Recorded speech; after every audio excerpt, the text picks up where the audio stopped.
This is part 2 of my Allen and Heath mixture, and I'm going to go more in depth, but I have to take off the camera.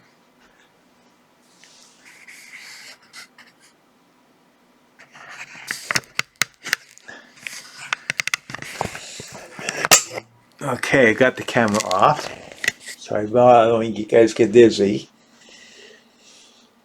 Now, I'm going to, just use one channel. Okay. These are the mute that I was talking about in the subgroups.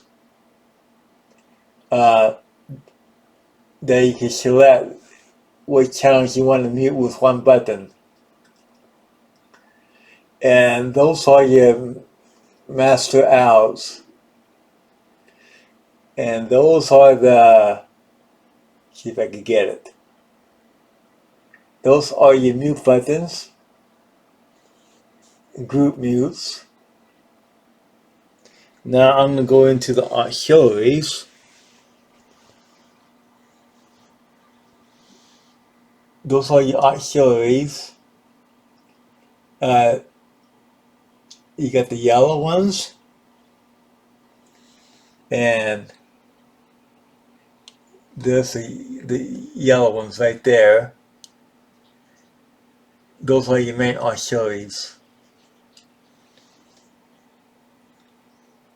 I'm going to do another angle so I can show you the EQ. Okay, that's better. Now you can see that the low frequency. That's the blue looking knobs. You got low frequency, and then you have the one above it is your mid lows or mid highs. Well, mid lows basically. And the green knob is your frequency adjustment on the EQ. And I forget what frequency it, I think it goes down to 100 hertz up to, I forget where it kind of goes to, but, and you got an upper mid frequency to low highs. I think those go up to 12K. So it's got a sweepable lower and upper mid-range controls that you can dial in the tone that you want, or stuff you need to take out. And then the green knob is your trim. Try not to move the camera too much, because it'd be too, I'm holding a webcam.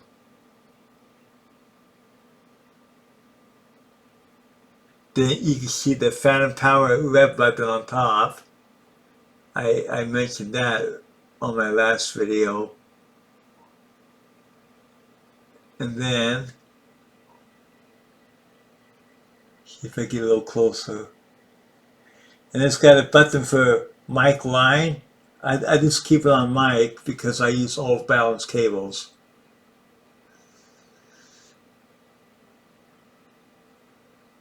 And I didn't know this board had this. It has it looks like a phase switch on every channel. Huh, I didn't know I had that. And I had this about 2 years already. So when you hit the phase button, if you got mics or out of phase, you hit that button and it puts it in phase. That's a neat feature. And I'm looking to see if it does it on all the channels.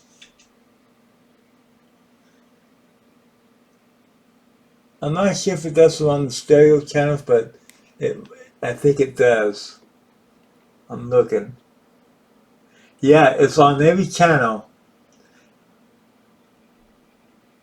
It has the stereo channels. It's got I think it's a fit CQ on channels from 37 to 40. But each channel has the phase switch on it.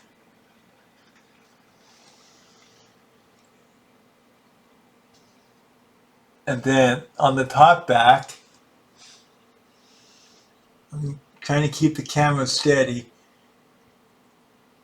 Say if everybody's on auxiliaries, if you're doing a live show or just recording purposes, the guy in the control room can talk to you on an auxiliary if you're wearing a set of headphones. There's the 8 auxiliaries. I use these for applying effects. Here's the other side of the console.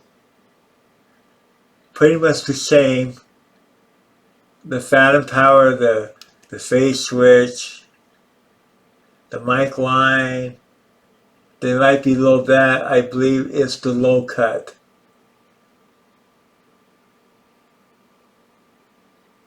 And you can bypass the EQ. Most mixers you can't bypass the EQ.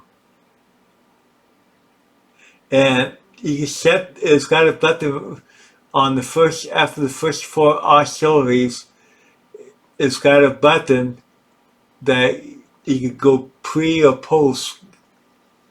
Pre is before fader and post is after the fader.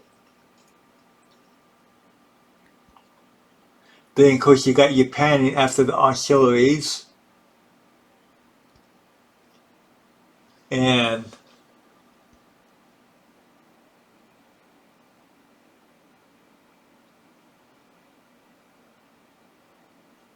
oh yeah, the red button is a PFL, that's right.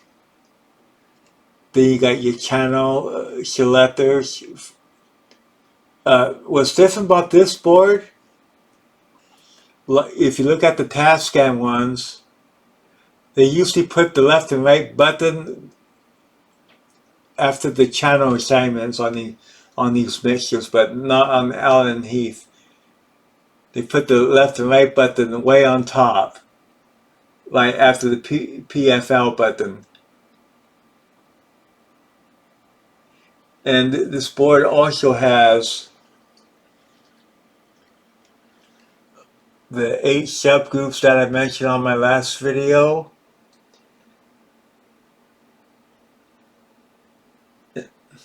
Let's see, what other features? Oh, it's got, that's that monitor mix button. So if you want to do a monitor mix, you can, and still keeping the left and right, but the left and right faders, so you don't have to readjust them. Then see, oh yeah, you can also, I believe you can mute the subgroups. And then it's got panning for the subgroups too. If you want to say you want to do like a little mix of the drums or something, you can sign the channel so you can control all 8 channels through one subgroup button, and each one has a left and right on it. See, that's the left and right button. Then of course you got your matrix that I mentioned before. There's only one feature I wish this board had, was a dedicated fetch returns with EQ, but some people use the extra channels for the fetch returns. That's what I heard anyway. Then you can also hook up a 2-track machine if you want to record. And it's got a 50-pin connector in the back that wires the subgroups, and I got those hooked up to the input on my 8-track machine. And what I mentioned before, the matrix output, I use that for a monitor level. And then I use the main left and right for the record. So that's basically my Allen and Heath mixer.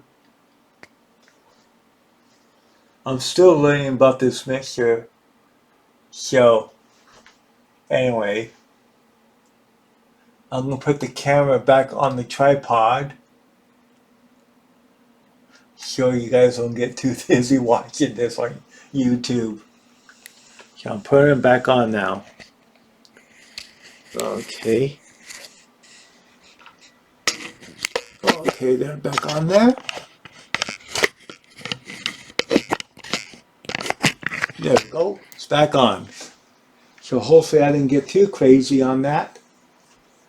That's what some of the features my Allen Heath mixer has. Enjoy.